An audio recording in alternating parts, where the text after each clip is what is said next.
बचपन से ही हम डॉल्स और टॉयज से खेलते आ रहे हैं। कभी वो हमारी दोस्त होती थी तो कभी सुख दुख बांटने का साथी। पर क्या हो अगर सच में वो हो जाए जिंदा? क्या हो अगर सच में वो हर बात का रिस्पॉन्स देने लगे? दुनिया में ऐसे ही कुछ हॉन्टेड डॉल्स हैं जो या तो कोई बूढ़ी आत्मा का घर बन गया है या फिर वो डॉल किसी ऐसे इंसिडेंट से जुड़ गया है कि वो हो गया है जिंदा। आज थॉट कंट्रोल हिंदी में जानते हैं दुनिया के कुछ हॉन्टेड डॉल्स की कहानी और साथ में जानेंगे उन बदनसीब लोगों की कहानी जो जुड़ा हुआ है इन डॉल्स के साथ। Number 1, Okiku doll. Japanese traditional कपड़े पहने हुई, कंधों तक सुंदर बाल वाली इस डॉल को आप देखते ही पसंद कर लेंगे। और ऐसा ही कुछ हुआ किकीकू के साथ जब उसके भाई ने डॉल फेस्टिवल के टाइम उसको ये डॉल गिफ्ट किया। किकीकू हमेशा उस डॉल को अपने पास रखती थी और सोते टाइम की उसको अपने से अलग नहीं करती थी। पर एक एक्सीडेंट में किकीकू की मौत हो गई। उसके घर वालों ने फैसला किया कि वो उस डॉल की पूजा करेंगे क्योंकि इससे वो अपने बेटी से जुड़ पाएंगे। तो इस डॉल का नाम रखा गया ओकीकू। पर कुछ दिनों के बाद ही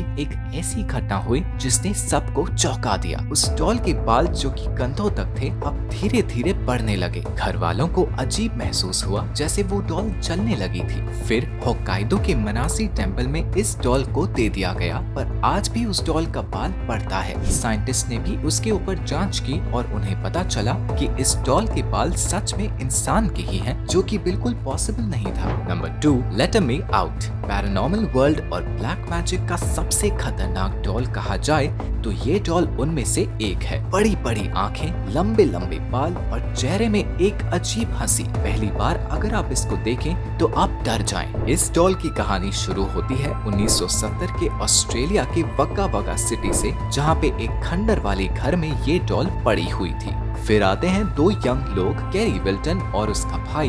वो दोनों उस घर को एक्सप्लोर करने गए और उनको मिला ये डॉल। जब वो उसको अपने घर लाए तो घर वालों ने उस डॉल का चेहरा देख के उसको लौटा देने को कहा, पर कैरी नहीं माने। फिर एक दिन जब कैरी घर में अकेले थे तो उससे किसी की चिल्लाने की आवाज आई। दूसरे रूम में जाके उसने देखा डॉल के अलावा कोई नहीं है। पर पीछे मुड़ते ही उसने अपने पीछे एक शैडो देखा जो कि एक डॉल के हाइट की थी। उसी दिन कैरी समझ गए ये नॉर्मल डॉल नहीं है। फिर डॉल का घर में चलना, सबको घूरना, ये सब आम बात हो गई। कैरी का डॉग उस डॉल को देखते ही अग्रेसिव हो जाता था, मानो वो डॉल कोई बुरा इंसान है। फिर पैरानॉर्मल एक्सपर्ट्स ने ये पता लगाया कि उस डॉल का मालिक एक बच्चा था जिसकी मौत पानी में डूबने से हो गई थी और उसी की आत्मा इसके अंदर है। पर आज तक कैरी उसी डॉल के साथ रहता है। उनका कहना है इस डॉल ने उन्हें कभी कोई हानि नहीं पहुंचाई और अगर वो इससे दूर जाएं तो लगता है ये डॉल उसको बुला रहा है। Number 3, pupa the doll. Italian word pupa का मतलब है डॉल।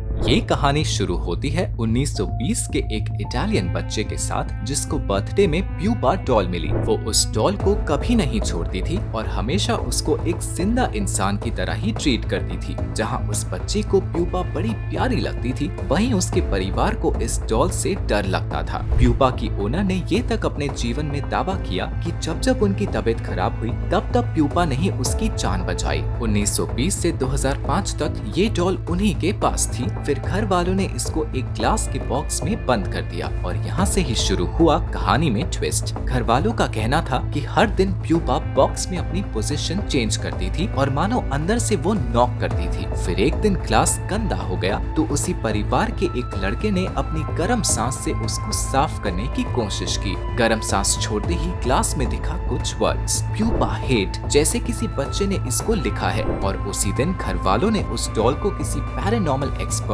को दे दिया। पर उसकी मालकिन की याद में प्यूपा का चेहरा उदास हो गया था, ये साफ दिखता था। तो अगली बार आपको या आपके परिवार के किसी भी बच्चे को कोई डॉल गिफ्ट में मिले तो एक बार चेक जरूर कर लीजिएगा, क्या पता कौन सी कहानी जुड़ा हुआ हो उसके साथ। वीडियो पसंद आए तो लाइक और शेयर कीजिए और अपने अंदर के डर को बनाए रखने के लिए थॉट कंट्रोल हिंदी को सब्सक्राइब करना ना भूलें।